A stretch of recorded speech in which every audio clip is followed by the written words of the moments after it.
அந்த சீரிஸ்ல நடிச்சிட்டு இருந்தபோது, திரைப்பட வாய்ப்புகளுக்காக சந்திக்கிறதெல்லாம் நடந்ததா தொடர்ந்து? நடந்தது சார். நான் அந்த சமயத்தில தான் திரு பாரதிராஜா அவர்கள போய் சந்திச்சேன். திரு ரத்னகுமார் அவர்கள் தான் வந்து என்ன கூட்டிட்டு போய் இன்ட்ரோடியூஸ் பண்ணாங்க. ம். அப்ப என்னப்பா ஷூட்டிங்கே முடிய போகுது, இப்ப கூட்டு வர அப்டின்னாரு. ம். அந்த சமயத்தில சீமான் சார் தான் அதில வில்லனா பண்ணிட்டு இருந்தாரு. ம். ஈரநிலம் படத்தில. ம். அதில நியூட் சீன் ஒண்ணு இருக்கப்போ சீமான் சார் பண்ண மாட்டேன்னு சொன்னப்போ, ம். என்ன கூப்பிட்டு திரும்ப ரீஷூட் பண்ணாங்க. ம். ரீஷூட் பண்ணும்போது ஒரு 5 டேஸ்ல அது எல்லாத்தையுமே ரீஷூட் பண்ணிட்டாங்க. ம். ஒரு 7, 8 நாள் நடிச்சிருப்பேன் நானு. ம். ஸோ அப்போ ஈரநிலத்தில அதன் மூலமா தான் நான் வில்லன் ஆனேன். பட் என்னன்னா சினிமாவுடைய முதல் திரைப்படம் என்னுடைய மோதிர கையால் கூட்டு திரு பாரதிராஜா அவர்களோட. அது நடக்கும்போதே நிறைய படங்கள் வந்துருச்சு சார். அதுக்கப்புறம் நிறைய படங்கள் வந்துச்சு. நம்ம கண்டினியூ பண்ணி இன்னைக்கு நான் 2 படம் டைரக்ட் பண்ணிட்டேன் சார். நான் இன்னும் நிறைய படங்கள் டைரக்ஷன் பண்ணுவேன். பட் இது வந்து பேஸ் வந்து திரு பாரதிராஜா அவர்கள் அவர் சொல்லிக் கொடுத்தது தான் சார். ஏன்னா அவர்கிட்ட வந்து திட்டமிடல்னு ஒன்று இருக்குல்ல சார். அவர் அடுத்த செகண்டில் திட்டமிடல் அவருக்கு ரொம்ப ஈஸியாக இருக்குது. ஒரு நாள் நம்ம முன்னாடியே பேப்பரில் எழுதுகிறோம், 4 நாளைக்கு முன்னாடி டிஸ்கஸ் பண்ணுறோம் இல்லைங்களா? இப்போ நான் ஈரநிலத்தில் பெரும்பான்மையான சீன் அவர் ஆன் ஸ்பாட்டில் உடனே எழுதுனது தான். இது இல்லைடா, இந்த சீனு இப்படி இருக்குது, பட் இது வேண்டாம், இது இப்படி பண்ணுவோம் அப்படிம்பாரு.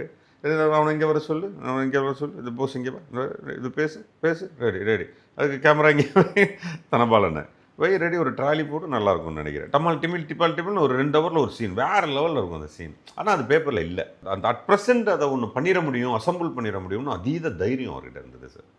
ஏன்னா எனக்கு நான் ரெடியாக இருக்கேன் அப்படிங்கிறது. அதை எப்படி திட்டுவாருன்னா, ஏப்பா ரெடியா லென்ஸ் மாத்திரம். என்னடா லென்ஸ், சினிமாவில் என்னென்னத்தையோ கற்றுக்கிட்டேன், கேமரா கற்றுக்கல. கேமரா மட்டும் கற்றுருந்தேன்னா 10 நாளில் படம் எடுத்துருப்பேன்டா அப்படின்னு திட்டுவார். யூ நோ தட் கேமரா கற்றுக்காம விட்டது என்னுடைய முட்டாள்தனம். எவ்வளோ நேரம் பண்ணிடணும், மாப்பிள்ளை வேறு இல்லை தனபாலனை நல்லா கிழிச்சிருவார். பட் நாங்கள் வந்து நிறைய விஷயம், நான் பொதுவாகவே கேமரா முன்னாடி நடித்தாலும் கேமரா பின்னாடி தான் நிறைய நேரங்கள் இருப்போம். ஏன்னா நமக்கு டைரக்ஷன் ஆசை இருக்கிறதுனால.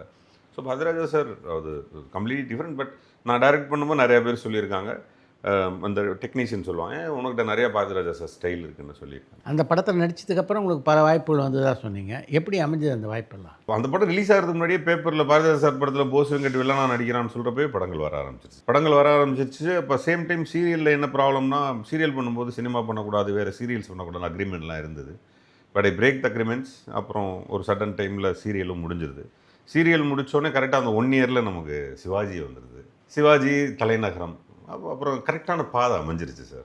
பியூட்டிஃபுல்லாக ஒரு கேரக்டர் ஆர்டிஸ்ட்டுக்கான ஒரு நல்ல ஒரு தளம் ஒன்று அமைஞ்சிருச்சு. பட் அதுக்கான முதல் படி வந்து நமக்கு மெட்டிஒலி. பட் சினிமாவில் நடிக்கிறதுக்கான தைரியத்தை கொடுத்தது வந்து பாரதிராஜா சார் படம்.